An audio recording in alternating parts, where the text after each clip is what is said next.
Hindi patay ang anak mo.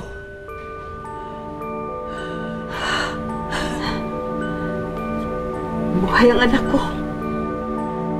Buhay siya. Oo, Amparo. Buhay si Henry. Hindi siya namatay. At babalik siya. Magbabalik sa'yo ang anak mo. Thank you, Lord. Isa't kalahating gagarin pala to si Sophia eh. Nag-ampong pa, ipagmamalupitan rin pala. Sigurado ba sa mga sinasabi niyo? Eh mukhang sinisiraan niyo lahat ng Sofia ko ah. Ginagamit niyo ba si Charming? Galing sa bibig ni Sofia. Inamin niya sa amin. Ampo niya si Charming.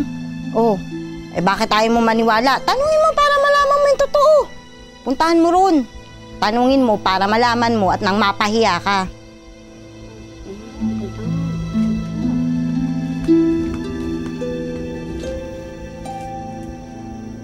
Tama naman pala si Sophia. Walang utak tong si Inoy. Iisa bahay nila, doon siya nakatira, hindi niya alam. Ampun yung alaga niya. Oh, ano ang tawag doon? Eh, di tanga. Hindi, bobo. Tanga. Hindi alam.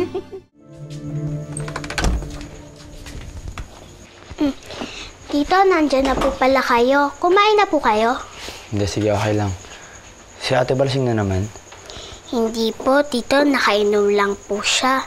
Paminsan-minsan lang puminom si Inay. Kamusta ka doon sa trabaho mo? Nahirapan ka ba? Hindi po. Ayos lang po ako. Madali lang po trabaho ko. Napuri nga po ako ni Inchik eh. Yun po yung may-ari ng pabrika. Eh, ano bang trabaho mo dun?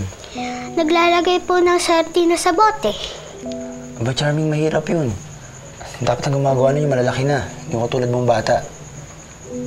Nga pala, sabi sa kanya rin Tinding, eh, ipapasok raw ako sa palengke. So, baka magkatrabaho na ako.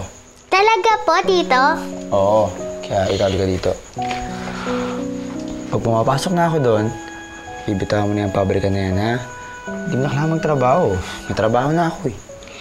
Tito, hindi po pwede. Ayoko po iwan ng pabrika. Kasi po pag iniwan ko yung pabrika na hindi na ako mamahalin ni Inay. Teka, bakit ka naman hindi mamahalin ng nanay mo?